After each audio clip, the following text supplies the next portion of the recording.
Assalamualaikum viewers, welcome to my YouTube channel.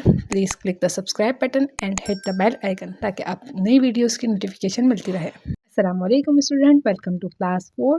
तो student, मैं हाजिर हूँ आपकी नई क्लास के साथ। लास्ट क्लास में हमने रन स्टिच सीखा था।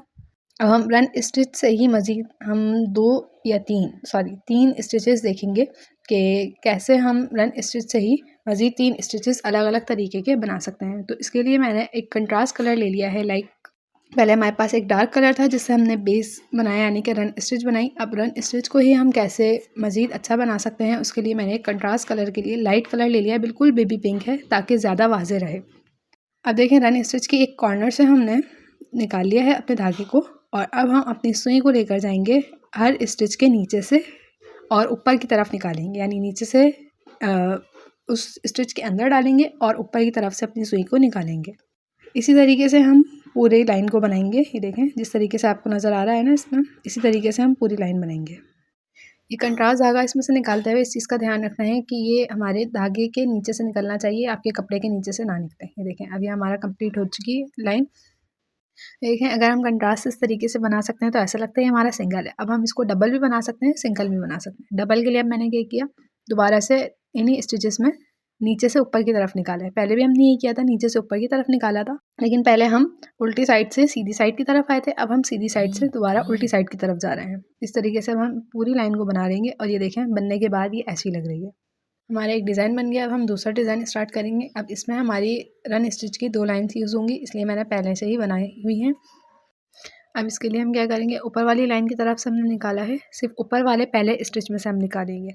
इसको गौर से देखें हमने कैसे निकाला है, ऊपर से नीचे की तरफ लेकर आए हैं। अब हम दूसरी लाइन का पहला स्टिच यानी नीचे वाली लाइन का पहला स्टिच छोड़ देंगे और नीचे वाली लाइन के दूसरे स्टिच में ऊपर से नीचे की तरफ सुई को निकालेंगे। अब नीचे वाली लाइन के तीसरे स्टिच में नीचे से ऊपर डालेंगे और ऊपर वाले 2 स्टिचेस को छोड़कर चौथे स्टिच में नीचे से ऊपर निकालेंगे। आप लोग ज़्यादा बेहतर बना सकेंगे अगर आप या तो सिर्फ सुनने पे फोकस करें या फिर एक दफ़ा बनाने पे फोकस करें, दूसरी दफ़ा सुनने पे फोकस करें, तो आपको समझ में आ जाएगा कैसे बनाना है। इसी तरीके से हमारी पूरी लाइन बना लेनी हो गई है। अब हमने इसको रिपीट करना है, यानी कि दूसरी तरफ बनाना है ताकि हमारी बाकी जो स्टिचेस खाली रह गए हैं वो पूरे हो सकें। देखें, नीचे वाली लाइन की तरफ से हम निकालेंगे इसको ऊपर की तरफ से ही, और अब पहले वाले स्टिच से ही हम नीचे से ऊपर इसको निकालेंगे पहले। ये देखें इस तरीके से, और फिर आप ऊपर कंटिन्यू रखेंगे हम जैसे हमने पहले बनाया था वैसे ही। अब क्या करेंगे, 2 स्टिचेस हमारे नीचे से ऊपर होते हैं और फिर 2 स्टिचेस हमारे ऊपर से नीचे होते हैं। इस चीज़ का आपने ध्यान रखना है कि हमारा जो पैटर्न है वो बिल्कुल सही तरीके से चले, यानी कि 2 ऊपर वाले स्टिचेस में काम होना चाहिए, 2 नीचे वाले स्टिचेस में काम होना चाहिए। जब आप एक तरफ का पैटर्न बना लेंगे तो आपको वैसे भी अंदाज़ा हो ही जाएगा, क्योंकि फिर बाकी जब दूसरी दफ़ा हम पैटर्न बनाने लगेंगे तो उसमें हमारे पास सिर्फ 2-2 स्टिचेस ही खाली होंगे। तो जो 2 स्टिचेस खाली होंगे उनमें ही हमने बनाते जाना है। अगर आप इस पैटर्न को सिंगल बनाते हैं, यानी कि सिर्फ लेफ़्ट से राइट की तरफ लेकर जाते हैं, तो ये सिंगल पैटर्न बना था हमारा। तो ये वेव्स की शेप देता है। इसी को मैंने सिंगल धागे से बनाया है। अगर आप ये जो मैंने पिंक धागे से पैटर्न बनाया है, इसको अगर आप डबल धागे से या और मोटा करके धागे से बनाएंगे तो ये बहुत ज़्यादा अच्छा लुक देगा, ख़ास तौर से आपके बॉर्डर्स में। ये हमारा बॉर्डर स्टिच भी कहलाता है, क्योंकि ये ज़्यादातर हमारे बॉर्डर्स में काम आता है बनने के, चाहे वो हमारे डिज़ाइन का बॉर्डर हो या अगर हम कमीज़ों वगैरह पे देखें तो अक्सर बॉर्डर्स बने हुए होते हैं बहुत प्यारे प्यारे, तो ये उनके बॉर्डर्स में भी इस्तेमाल हो सकता है।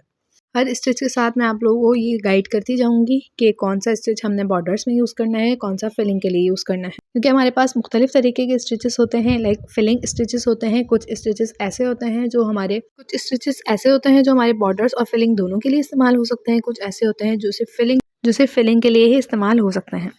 देखिए, दूसरा स्टिच हमारा बन चुका है। इसमें अगर हम सिंगल पैटर्न बनाते हैं, हमारे जो सेकंड स्टिच है, अगर उसका हम सिंगल पैटर्न बनाते हैं तो ये हमारी वेव्स बन जाएंगी, और अगर हम इसका डबल पैटर्न बनाते हैं तो ये हमारे लूप्स बन चुके हैं। DNA की तरह लगता है ये लूप्स जो हैं वो। और तीसरा हमारा जो है, उसके लिए हमने बिल्कुल वैसे ही इस पैटर्न को बनाना है जैसा हमारा ऊपर बना हुआ था। ये देखें, एक पैटर्न बन गया हमारा। अब हम इसको दोबारा राइट से लेफ़्ट की तरफ लेकर जाएंगे, फिर हम नीचे वाली लाइन में काम स्टार्ट करेंगे। जब हम नीचे वाली लाइन में काम स्टार्ट करेंगे, उसको आपने गौर से देखना है, वो मैं आपको दिखाऊंगी कि किस तरीके से करना है, क्योंकि ये हमारा पहले वाले स्टिच जैसा ही है, इसीलिए मैं ये आपको ज़्यादा डिटेल में नहीं दिखा रही। इस हिस्से को आपने थोड़ा गौर से देखना है। पहले वाले में से आपने आराम से निकाल लिया है। अब आप क्या करेंगे, एक जो ऊपर वाले उसमें लूप बने हुए हैं ना, उसमें से निकालना है इस तरीके से, और फिर नेक्स्ट में से ऊपर से नीचे, फिर थर्ड वाले में नीचे से ऊपर, और एक लूप आपने छोड़ते जाना है और एक लूप आपने लेते जाना है इस तरीके से आप एक पैटर्न बना लेंगे अपना। ये मैं करीब से भी आपको दिखा रही हूँ। पहले आपने ऊपर से नीचे निकाल लिया, फिर अगले स्टिच में नीचे से ऊपर की तरफ लेकर गए, फिर आपने ऊपर वाली लाइन का जो है वो एक लूप आराम से अपनी सुई में लिया, और फिर हमने नेक्स्ट वाले में ऊपर से नीचे लेना है। इसी तरीके से हमने अपने पूरे लूप को कंप्लीट कर लेना है। ये देखिए सेम पैटर्न है, बहुत आसान है। ये हमने एक अपना पैटर्न बना लिया है, यानी कि अब हमारे 3 पैटर्न्स बन चुके हैं 2 लाइनों में। अब हमने चौथा पैटर्न बनाना है, इसको रिपीट करेंगे। अब हम राइट से लेफ़्ट की तरफ, यानी सीधे हाथ से उल्टे हाथ की तरफ जाएंगे, और इस तरीके से हम इसको बना लेंगे कि अब जो हमारा एक लूप छूटा हुआ है उसको अब हम अपने धागे में लेते रहना है। और अब ये देखें क्रिस क्रॉस बनते जा रहे हैं। अगर आप इसके लिए एक टिप है कि आप इस पैटर्न को बनाने के लिए ज़्यादा गैप रखेंगे तो ज़्यादा अच्छा लुक आएगा, क्योंकि क्रिस क्रॉस या क्रॉस वाले जो पैटर्न्स होते हैं वो ज़्यादा गैप में ज़्यादा प्यारे लगते हैं। आप देख सकते हैं जहाँ ज़्यादा गैप था वहाँ से ज़्यादा प्यारा लग रहा है, और जहाँ कम गैप था वहाँ पर अच्छा नहीं लग रहा। तो आज के लिए इतना ही है, इसकी अच्छे से प्रैक्टिस करनी है। वीडियो अच्छी लगी हो तो लाइक कर दिएगा, चैनल को सब्सक्राइब और बेल आइकन लाजमी हिट करिएगा। अल्लाह हाफ़िज़।